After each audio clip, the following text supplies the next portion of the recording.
Selamat malam para pendengar setia di seluruh Indonesia di Dongeng Aki Rukman. Selamat mendengarkan dan tetap merdeka. Assalamualaikum warahmatullahi wabarakatuh.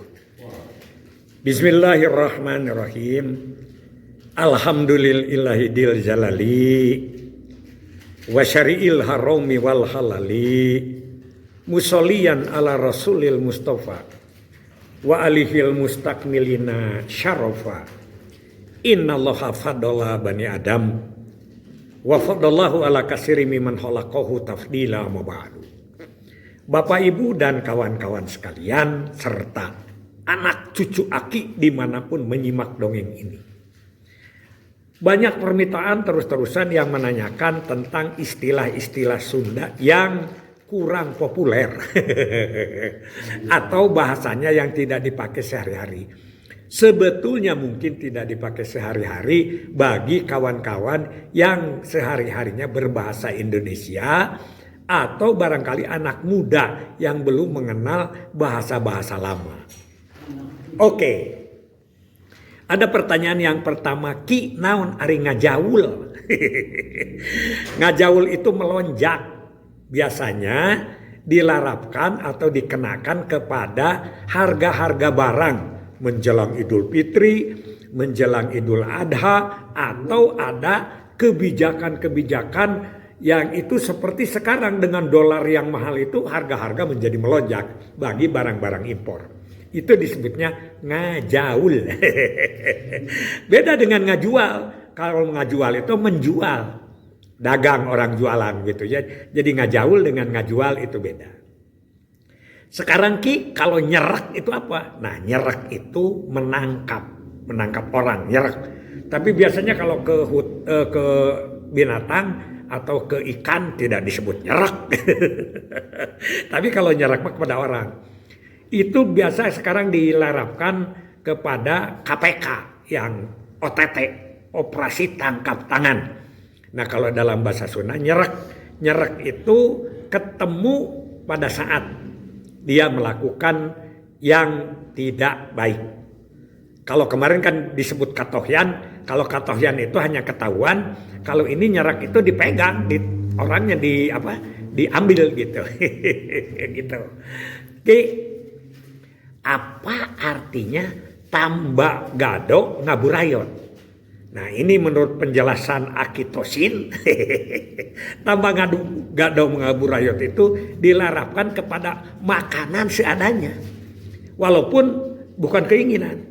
Begitulah ya, misalnya inginnya hamburger yang ada singkong. Nah itulah disebut tambak gado ngaburayot. Jadi apapun yang dimakan oleh kita itu diambil hikmahnya. Tambah gado ngaburayot. Apalagi ya yang ditanya ini banyak kapalnya. Kapalang. Kapalang itu terlanjur. Ulah kapalangnya bela. Tapi ada lagi. Kapalang itu terlanjur.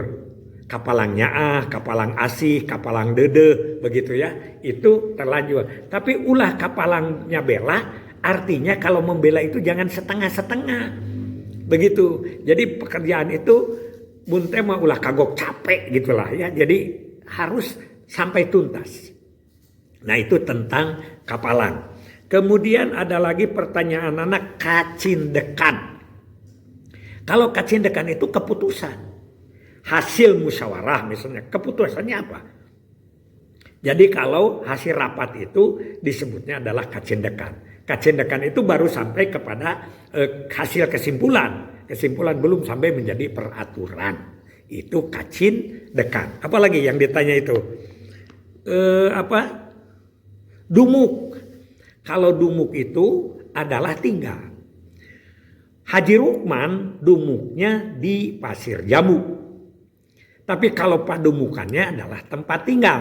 Bisa di mana saja disebut. Untuk siapa saja. Kalau dumuk itu biasanya kepada seseorang di mana dia adalah bertempat tinggal. Ya, rada-rada rumet ya, rada rumet nggak apa-apa. Jadi padumukan mah tempat tinggal. Sekarang ada lagi apa Ki dughulu pet nyawa. Jangan dug hulu pet sholat ya. Dug hulu pet nyawat atau tisuk seruk tidungdung. Artinya itu adalah banting tulang berusaha untuk mencari nafkah, untuk mencari kehidupan, untuk membela keluarga. Itu disebutnya adalah dug hulu pet nyawa tisuk seruk tidungdung. Begitu ya. Mudah-mudahan ini ada manfaatnya. Kemudian ini ada sesuatu ya. Ini nyarek. Kalau nyarek itu melarang. Kalau nyarekan itu memarahi. Beda. Nyarek dan nyarekan. Makanya Aki suka menyebut. Jangan suka nyebut punten ngawagal. Jadi punten ngawagal itu maaf melarang. Padahal kita tidak melarang. Sebetulnya kita mengganggu. Jadi maaf nggak ganggu. Punten nggak ganggu. Karena kita ingin sopan, jadi pindah. Nah ini menurut kosakata bahasa, itu harusnya ngaganggu itu bukan bahasa kasar. Ya, kalau kita maaf ngawagal, jadinya kita salah. Oke, ini banyak yang ini ya. Apalagi yang ditanyakan itu, di apa? Nyarek itu melarang, kalau nyarekan memarahi, ngaganggu mengganggu ya, tadi sudah disebut. Dan sekarang ini apa ini? Lamokot. Lamokot itu adalah tangan penuh dengan kotoran-kotoran makanan, biasanya itu. Tapi ada juga yang nyebut lamokot pulang dari sawah. Kotor bajunya itu lain bukan lamokot, itu kotor aja. Jadi agak berbeda ya di dalam melarapkan segala sesuatunya. Banyak nih pertanyaan ini. Kemudian ngahanju itu adalah napas yang tidak beraturan. Kalau kencang-kencang sekali biasanya dilarapkan kepada orang yang punya penyakit paru. Atau ada juga yang melarapkan ngahanyu itu adalah napas yang nyelak pada saat mau sekarat, mau meninggal. Itu ada dua versi ya. Silakan aja mau dipakai yang mana. Sebetulnya kan beda kata, beda kalimat, beda tujuan. Gitu ya. Tadi yang sudah Aki jelaskan dan lain sebagainya. Kemudian ada bangkoreakan. Bangkoreakan itu adalah orang tua yang punya anak banyak masih kecil-kecil. Nah itu bangkoreakan. Jadi ulah menikah. Nah dulu ini kampanye KB itu jangan sampai bangkoreakan gitu ya. Tapi beda lagi dengan apa yang disebut dengan bangkerok. Kalau bangkerok itu nasi ketan yang di dasarnya itu nasi ketan kasarnya dan agak gosong. Itu disebut bangkerok ketan. Jadi bangkoreakan, bangkerok beda deh jeung biangkerok. Kalau biangkerok mah itu mah adalah orang yang punya gawe otak yang punya gawe untuk apa? Untuk melaksanakan kegiatan-kegiatan yang salah, ya begitu. Bangkerok, bangkoreakan. Apalagi banyak lagi ya. Yang kita itu seolah-olah bahwa bahasa Sunda itu bahasa yang cukup banyak kosakatanya. Coba kita bayangkan ya, kalau kita menyebut makan itu bahasa Indonesia tidak banyak. Makan apalagi ya, bahasa Inggrisnya eat, eating, at, eaten, itu hanya karena waktu. Tapi kita beda. Dahar, neda, jajablog, tetegek, lelebok, madang, dan lain sebagainya. Jadi bahasa Sunda adalah bahasa yang penuh dengan kosakata. Kita boleh mengadop bahasa dari luar, tapi jangan lupa bahasa sendiri. Ya, karena sekarang itu ya begitulah. Mungkin dengan mungkin itu kan dekat. Padahal mungkin itu bukan bahasa Sunda. Tapi kalau mungkin itu bahasa Sunda.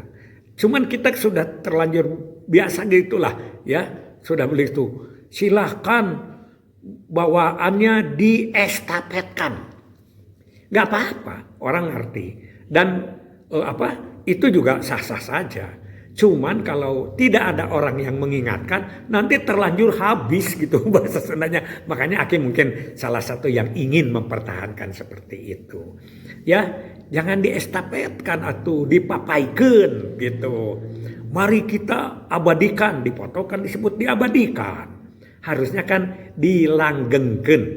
Makanya disebutnya alam kalanggengan. Tapi orang Sunda nyebut alam kalanggengan teh alam bihari, alam kiwari, jeung alam poe isu.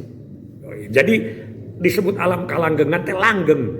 Dari mulai kita perjanjian di dalam kandungan ibu sampai hidup di dunia dan nanti kita mengalami alam kubur, alam mahsyar, alam surga dan lain sebagainya. Itu disebut alam kalanggengan. Hasbunallahu wa ni'mal wakil, ni'mal maula wa ni'man nasir. Wassalamualaikum warahmatullahi wabarakatuh.